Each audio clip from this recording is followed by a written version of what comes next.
merci d'être avec nous. Donc on a choisi de vous faire une petite conférence sur des technologies qui sont un peu moins connues que le Wi-Fi ou le Bluetooth. Et on a choisi de traiter ce sujet-là par l'angle des usages, et donc de vous donner des exemples concrets d'utilisation de ces technologies qui sont pas si courantes que ça, même si je pense que dans la salle vous les connaissez au moins en partie. Et comme on n'a pas beaucoup de temps, d'après ce que j'ai compris, on va avancer directement sur... Est-ce que j'ai quelque chose pour... C'est tout bon.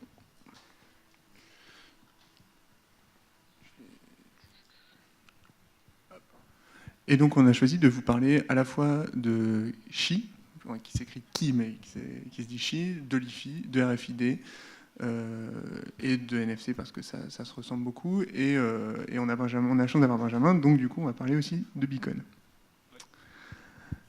Et en fait, en général, on part de cette idée-là, c'est qu'on a l'idée d'un service et on se confronte à une situation où on cherche avec quelle technologie on va vouloir travailler. Et là, on a plein de systèmes et de fonctionnements qui se confrontent. Et il faut choisir avec quelle technologie on va bâtir notre service et on va bâtir la promesse qu'on veut faire à nos utilisateurs. Et dans ces cas-là, il faut revenir au basique, c'est-à-dire chercher quelque chose qui a du sens, chercher quelque chose qui crée de la valeur pour l'utilisateur final dans son utilisation du quotidien et essayer de modifier cet usage-là le moins possible. Et puis, il faut essayer que ça rapproche et que ça renforce la relation avec le client. Donc, on commence avec un premier exemple tout simple, et je pense que vous en avez entendu parler. Ikea, qui a choisi de faire des objets connectés. Alors, c'est pas tout à fait connecté, mais en tout cas, c'est nouveau. C'est Ikea qui intègre un système de rechargement à induction dans ses meubles. Et qui donc suit la tendance de... Qui a un smartphone qui se recharge par induction dans la salle, par curiosité? Pas beaucoup. On n'a que 3 personnes qui ont un smartphone qui se recharge par induction. Bon, on n'a que 3 clients pour Ikea. Mais en fait, le système, c'est tout simplement un système qui vous permet de recharger votre téléphone en le posant sur la tablette de la lampe, tout bêtement. Et un autre système qui est assez innovant, c'est le Li-Fi. Alors, tout le monde utilise le Wi-Fi au quotidien. Alors le Li-Fi, je pense que personne ne... Est-ce que quelqu'un a déjà utilisé du Li-Fi dans un contexte quel qu'il soit? Non, alors le Li-Fi, c'est passer de l'Internet par la lumière. Donc, c'est utiliser la fréquence de clignotement d'une LED que nous, on ne peut pas percevoir, évidemment, mais qui permet de passer de l'information, qui peut permettre de passer donc l'équivalent du Wi-Fi, mais sans onde, juste avec de la lumière. La bonne nouvelle, c'est que tous les smartphones potentiellement sont compatibles, et c'est qu'une histoire de logiciel à intégrer dans le code du téléphone pour qu'il soit capable de décoder ce clignotement de lumière. Alors on l'utilise en entreprise quand il y a beaucoup de problématiques de sécurité, qu'on ne veut pas être hacké, que leurs réseaux sont très sensibles, etc.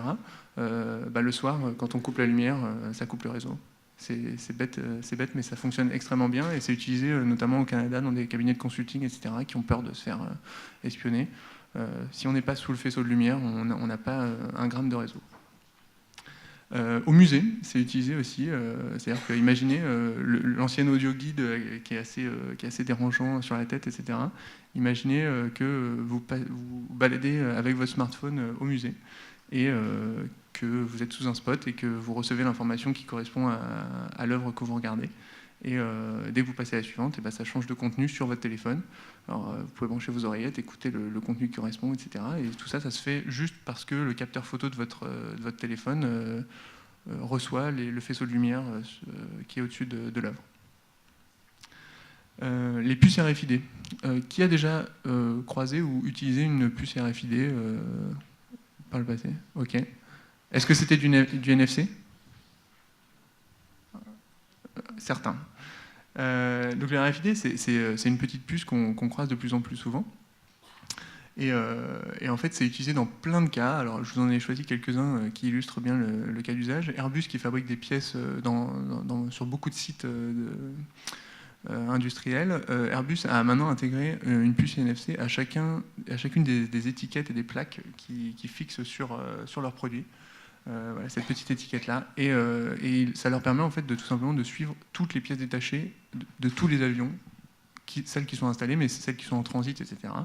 Et en fait, ils savent absolument à l'heure juste où sont les pièces qu'ils ont fabriquées et sur quels avions elles sont installées. Alors bon, ça ne les empêche pas d'avoir des petits soucis, surtout ces derniers temps, mais à défaut, ça leur permet quand même d'avoir une gestion de leurs ressources qui est assez impressionnante. Tout ça grâce à une petite puce qui vaut quelques centimes d'euros et qu'ils intègrent maintenant à toutes leurs pièces. Le RFID, c'est aussi utilisé dans l'agriculture. Et c'est utilisé notamment pour marquer le bétail. Et c'est utilisé, par exemple, comme il y a de plus en plus de machines à traire, par exemple, qui sont automatiques, et, au travers desquelles passe le bétail sans intervention humaine. Et ben, on intègre des puces NFC aux étiquettes qu'on pose sur notamment les oreilles des animaux pour identifier les vaches et pour savoir qu'il n'y en a pas une qui passe 2 fois. Donc c'est vraiment des cas hyper concrets sur lesquels la technologie aide dans un contexte où l'intervention humaine serait très fastidieuse et très coûteuse. Le RFID, c'est aussi utilisé chez Walmart. Je ne sais pas si tu as déjà eu l'occasion d'observer ça, toi, Benjamin, mais chez Walmart, ils mettent une étiquette NFC une étiquette RFID, pardon, sur tous les jeans, sur tout l'habillement. Et ça leur permet en fait de savoir en temps réel combien il reste de chaque taille de pantalon dans les magasins. Oui, j'ai pas testé malheureusement, mais effectivement j'ai entendu parler de ce projet.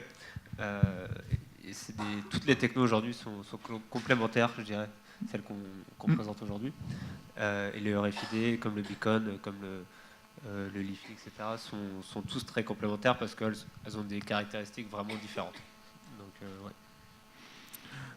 Alors, de manière générale, de toute façon, le RFID, c'est très utilisé aussi bien dans la logistique que dans la distribution. Et ça va faire sens d'ailleurs avec ce que tu vas nous montrer ensuite. C'est-à-dire qu'on a d'abord commencé par le RFID, ensuite on est passé avec du NFC, et tu vas en parler un petit peu.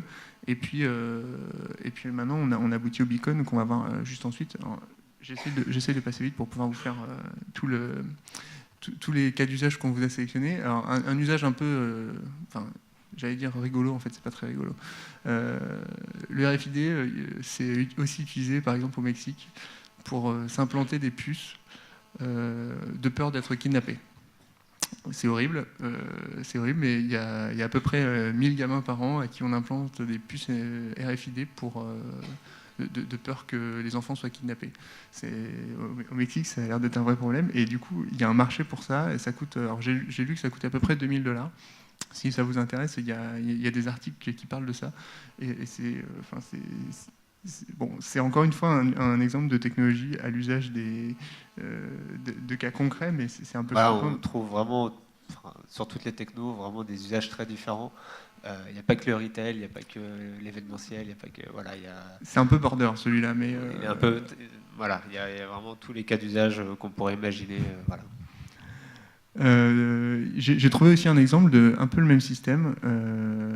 Une entreprise en Suède qui a équipé plusieurs centaines d'employés avec une puce à l'intérieur de la main qui leur permet de plus badger à la photocopieuse et à l'entrée de la société. En fait, vous passez simplement la main devant le lecteur et vous avez un capteur sous-cutané qui vous permet de faire ça.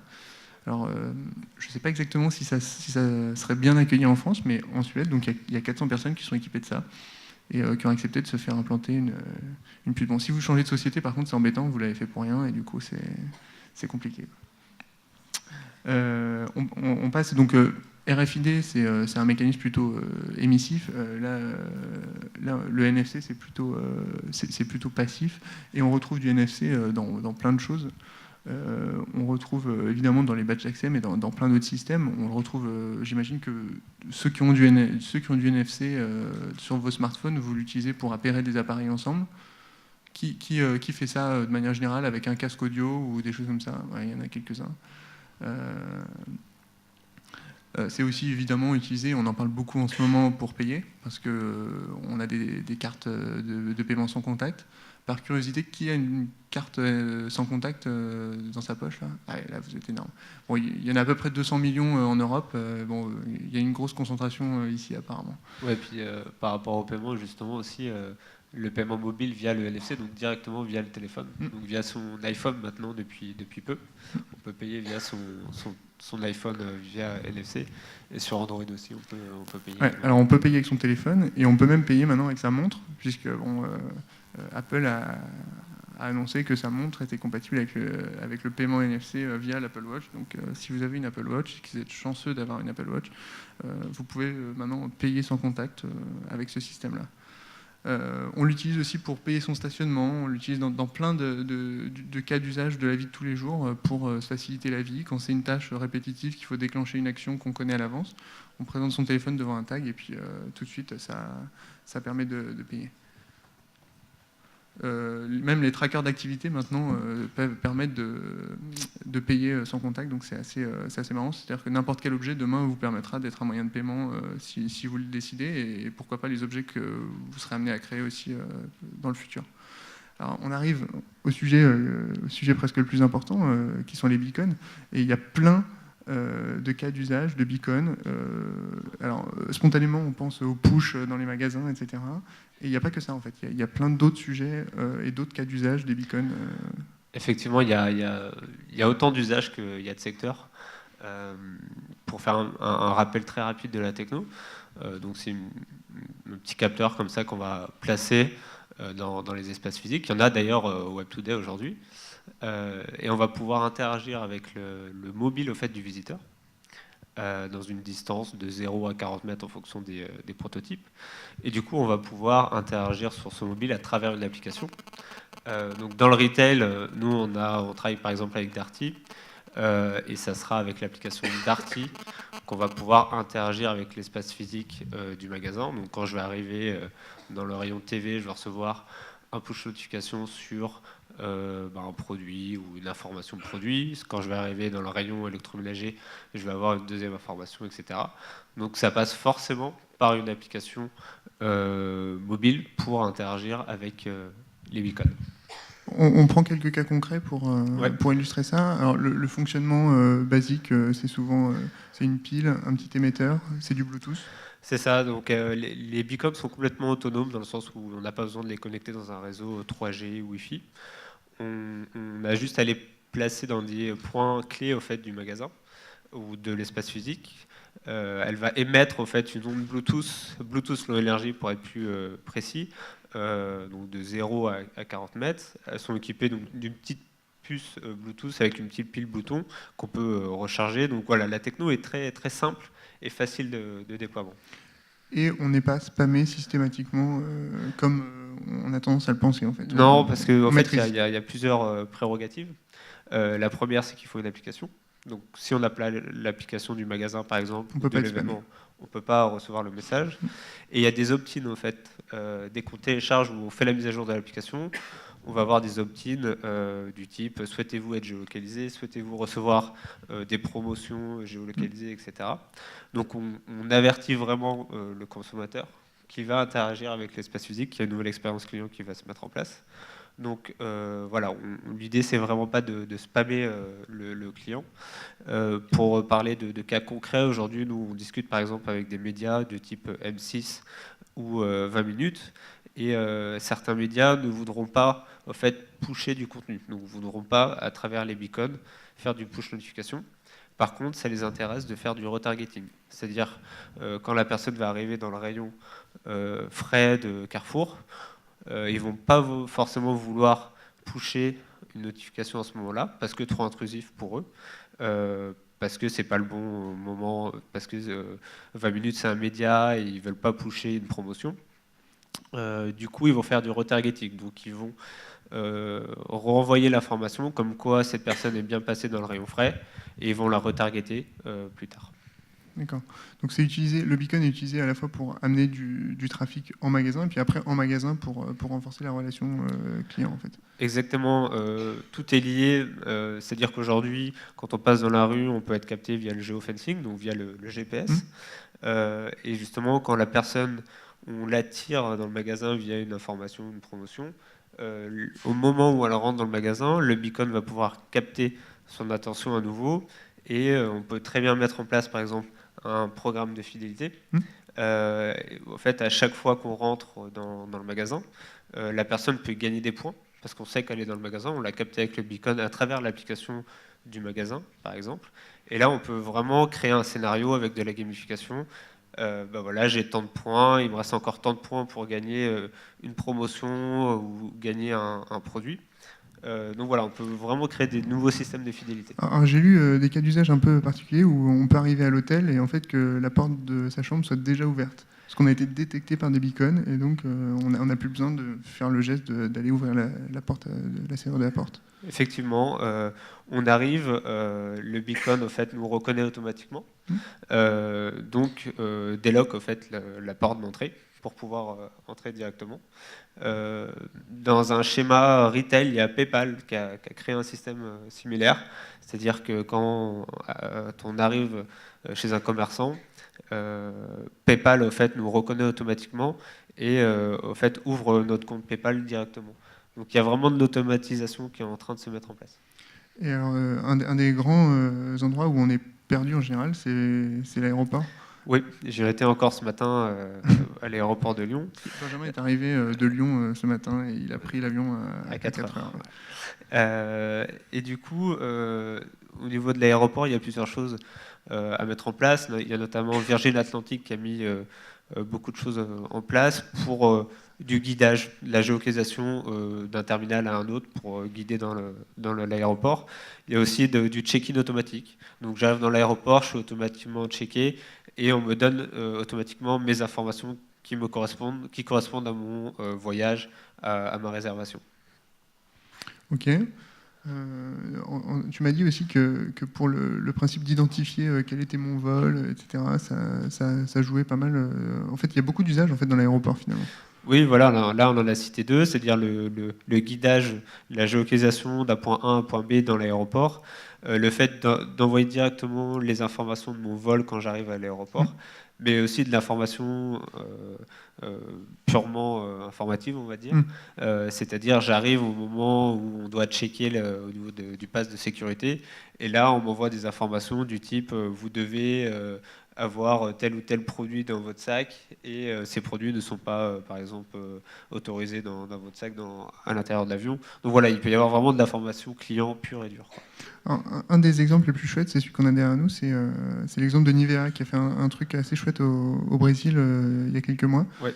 qui est proposé dans un magazine un système qui intègre du beacon pour surveiller ses enfants. C'est ça ? Ce qui est intéressant, c'est que ça a été développé dans le cadre d'une campagne de communication. Et là, on pouvait déchirer effectivement un beacon sur une page de pub. Et l'idée, c'était qu'à chaque fois que l'enfant, avec ce petit bracelet, s'éloignait de l'application des parents, ça envoyait une alerte au fait sur le téléphone, comme quoi l'enfant avait dépassé les 20 mètres et était en danger, entre guillemets. Donc voilà, on peut vraiment aller sur des applications purement de communication et d'intérêt. Et bien sûr, on peut boire des bières avec des beacons. Et effectivement, il faut boire des bières, c'est bien connu, avec des beacons, et un burger, évidemment. Alors, effectivement, le retail, c'est le gros du beacon, en tout cas, c'est ce qui revient le plus souvent. Les Apple Store aux États-Unis ont mis en place le système, notamment, pas pour faire des deals ou des promotions, mais vraiment pour informer le client quand il arrive et l'aider, au fait, dans son acte d'achat. Donc, c'est-à-dire... voilà, si vous avez besoin d'un conseiller, si vous avez besoin de faire un paiement, voici comment ça se passe. Donc c'est vraiment de l'information. Il y a Massy et American Eagle qui ont mis en place cette solution, qui sont des cas assez connus. Alors là, ils font vraiment du couponing, de la promotion, de la fidélisation, exactement comme ceci.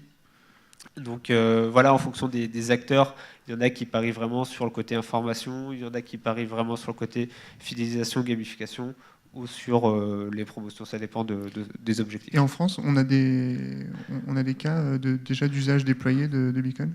En France, on a des cas en retail. Nous, on a Darty avec qui on travaille aujourd'hui. On a Monoprix qui le teste. Il y a Carrefour qui le teste également. Donc, en retail, il commence à avoir beaucoup d'exemples. Et en événementiel également, il y a aussi beaucoup d'exemples. On est dans les temps? Mais vous êtes parfaits, messieurs. Super. Eh ben, Merci beaucoup. on prend une question ou même pas? Mais allons-y. On peut prendre une question s'il y a des questions. Une Il y a des question. questions. On va vous passer le micro, monsieur.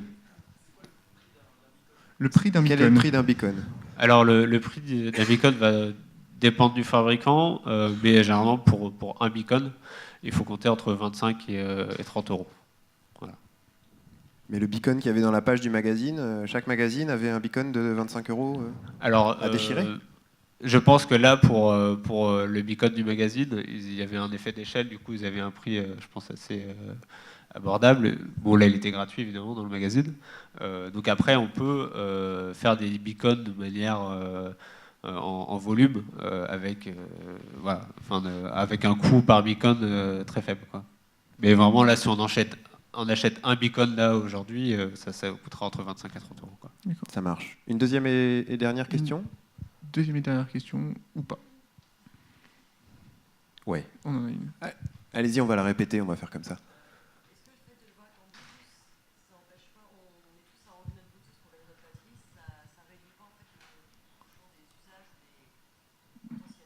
Alors comme on désactive le Bluetooth assez souvent sur notre téléphone pour sauver la batterie, est-ce que ça ne limite pas un peu le système du beacon? Alors complètement, après nous on met en place des pare-feux, c'est-à-dire que dans l'application on peut très bien faire un opt-in, votre Bluetooth n'est pas activé, souhaitez-vous l'activer? On ne l'active pas par défaut, on demande toujours à l'utilisateur d'activer ou pas son Bluetooth. Après, c'est vraiment des mentalités qui sont en train de changer. L'activation du Bluetooth va être de plus en plus utilisée. D'ailleurs, les constructeurs jouent le jeu. Apple l'active par défaut maintenant dans ses mises à jour, etc. Donc on sait qu'aujourd'hui, il n'y a pas 100% du parc qui active son Bluetooth. Aux États-Unis, on voit que c'est beaucoup plus avancé déjà. Et en France, ça va arriver. Donc on est assez confiant par rapport à ça. Et quand on explique comment ça fonctionne, etc., les gens commencent à laisser petit à petit le Bluetooth activé. Geoffrey, Benjamin, merci beaucoup. Merci. Est-ce qu'on peut vous retrouver sur le salon, dans les allées, pour Tout à fait. pour discuter avec vous? Oui, bien sûr. Il y a même une application dédiée Web Today. Partez pas tout de suite, il y a une bonne info. Que les gens peuvent télécharger au fait pour tester normalement les beacons sur place. Et si qui vous voulez s'appelle? tester les beacons, On la trouve où, votre appli? Alors, il faut télécharger, il faut C'est aller une sur URL. une URL. voilà, j.mp/w majuscule 2day, comme le Web Today. Une dernière fois, s'il vous plaît? j.mp/w majuscule 2day, comme le Web Today. Et ça permet de faire quoi? Et ça permet de tester les beacons. C'est un système que Benjamin a installé. Ça permet de tester Ça les beacons. permet de télécharger une l'enceinte, application sur iOS ou Android pour tester le beacon. Donc c'est vraiment un prototype qu'on a mis très rapidement en place là, pour essayer de faire des petites démos. Voilà. Muy bien. Merci beaucoup. Merci à vous. Allez-y, vous pouvez les applaudir.